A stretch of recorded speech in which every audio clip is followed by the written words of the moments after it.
Dickinson was the constant source of inspiration and creativity. Music making always seems to have been present in the Dickinson household. The Dickinsons were a well-to-do family that could afford to buy the latest music books or sheet music, and of course, a piano on which to play it. In a letter to her childhood friend, Abaya Root, Emily gives us a window in which to view her musical activities. It's clear that Emily was a determined piano student. I was also much pleased, especially that you were taking lessons on the piney, as you always call it. But remember not to get on ahead of me. Father intends to have a piano very soon. How happy I shall be when I have one of my own. Edward Dickinson did purchase a very beautiful piano the following year through his brother William in Worcester. Anne Elizabeth Vale Selby, a Dickinson relative and honorary aunt, spent the summer of 1845 with the Dickinson family in their home on North Pleasant Street.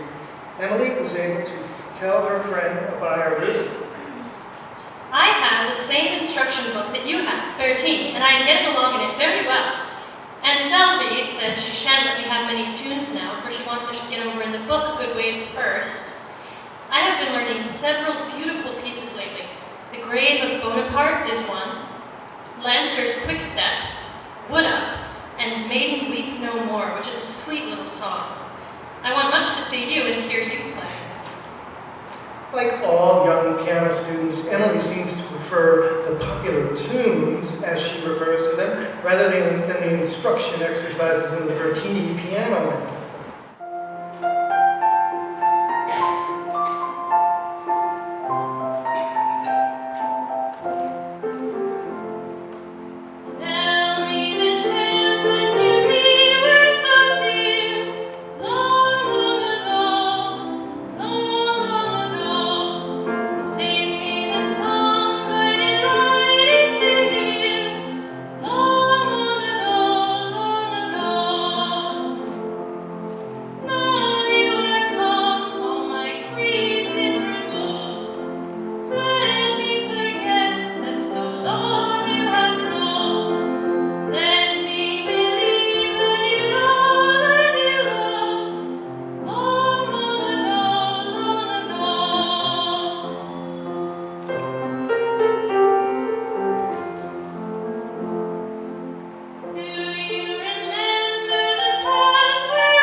Is Emily Dickinson's music book, which is in the Dickinson collection at the Houghton Library at Harvard University. It is a collection of family favorites, songs and instrumental pieces which enjoyed regular performances around the parlor piano. These pieces were selected by the family and sent off to a binder to be bound into a book. These binders volumes were very common in the 19th century, especially between 1840 and 1860. Binders volumes were assembled primarily by women during their formative years of musical training. the conclusion of which coincided with marriage. These musical keepsakes generally contained exclusively popular vocal music of the day and often commemorated attendance at live musical events, which was an increasingly important activity in antebellum America. Music publishers responded to these trends by marketing sheet music as performed by the star performers of the day to a growing middle class who enjoyed listening to music and music making, both as a gratifying experience and as a signifier of cultural gentility and upward mobility. The size of Emily Dickinson's music book is extraordinary. The average binder's volume contains about 40 to 50 pieces of music. Emily Dickinson's book contains just over 100 pieces. The average binder's volume usually contains vocal music suitable for parlor entertainment. In contrast, more than half of the Dickinson book contains instrumental piano music, such as marches, anthems, and quicksteps. The remainder are popular vocal pieces of the day.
Many thresholds, some of which extended to her musical activities at the piano, where she was known as an expert improviser. Her late-night excursions over the instrument were described by her cousin John Graves as heavenly music. John Graves' daughter recounts that when her father would visit his cousins and stay overnight, he would be awakened from his sleep by this heavenly music. Emily would explain in the morning, "I can improvise better at night." Millicent Todd Bingham, in her book Emily Dickinson's Home, recounts that before seating herself at the piano, Emily covered the upper and lower octaves so that the length of the keyboard might correspond to that of the old-fashioned instrument on which she had learned to play. This might also indicate a preference for the smaller melodic ranges associated with traditional Irish or other vernacular tunes which may have been part of her improvisations. A Dickinson neighbor during her lifetime, McGregor Jenkins, recounts in his memoir, Emily Dickinson, Friend and Neighbor, that Emily went often across the lawn to her brother's house. It was through him and his handsome wife that she kept in touch with the life of her circle, and to a considerable extent with the village and the world. She would improvise a tune which she laughingly called The Devil, and when her father came, lantern in hand, to see that she had reached home in safety, she would elude him and dart through the darkness to reach home before him. This was pure mischief, and there was much of it in her.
Juniata step is based on the song The Blue Juniata, which was originally published in 1844, at a time when there was growing concern for the plight of the Native American Indian.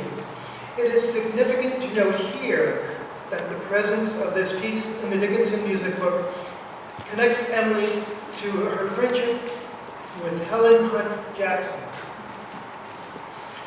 who was an acquaintance of Dickinson since childhood and an avid supporter of her poetry.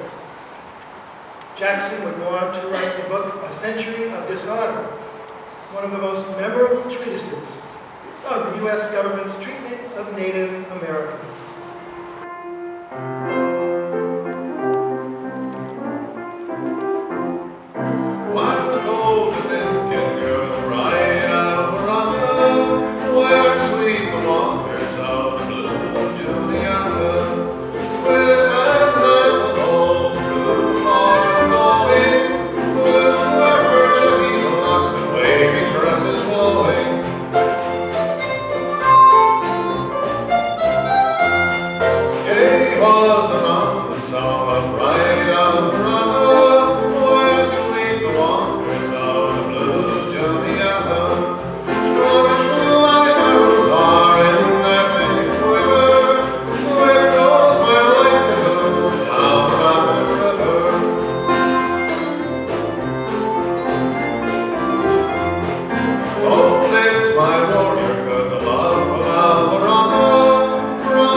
One of the era's most notable tunes was Old Dan Tucker, written and composed by minstrel troupe leader Daniel Decatur Emmett, who also composed the well-known tune Dixie's Land. Old Dan Tucker was introduced by Emmett's Virginia minstrels in 1843 and became immensely popular. During a visit to Boston in 1844, it's likely that Emily may have heard a Parlor performance and purchased a copy in one of Boston's local music stores. The minstrel tunes in the music book indicate the widespread popularity that this form of music enjoyed as parlor entertainment for the middle class. In one of her poems, Emily wrote, "No blackbird beats his banjo." Clearly, she knows this music and its representative culture. Popular music and dancing was enjoyed by all classes. The music making and dancing displayed on the cover of the sheet music was appropriated as theater entertainment and then recreated at home in the parlor setting around the piano. Music making was also enjoyed by the Dickinson servants. One of these servants was Charles Thompson, who was a laborer for the Dickinsons and for decades a janitor for Amherst College, where he was affectionately known as the Professor of Dust and Ash. Thompson played the fiddle. His performances were enjoyed by the local children, and he taught some of them his tunes. Perhaps songs such as Old Dan Tucker or the many traditional fiddle tunes in Emily Dickinson's music book echoed the sounds she may have heard from Thompson's own fiddle.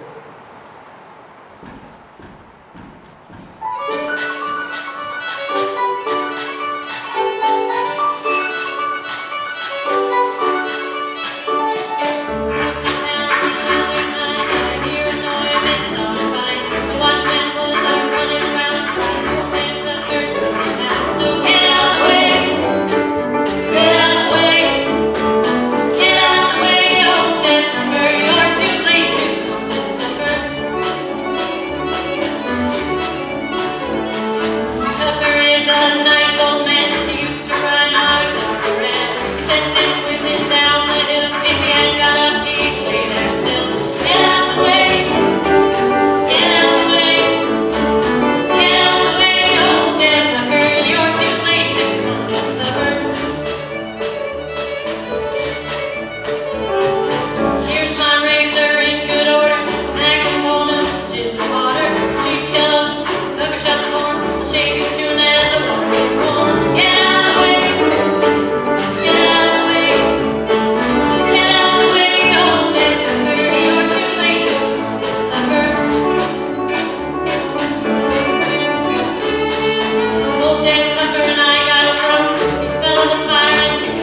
old sesquill speaks its call. Hold on with the tail. Get out of the way. Get out of the way. Get out of the way. Oh, dance a bird. You're too late to come this summer.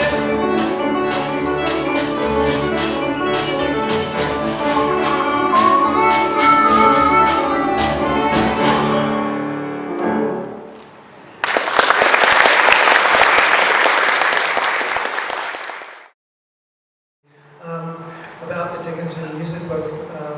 Leslie Morris is the curator of the Dickinson collection.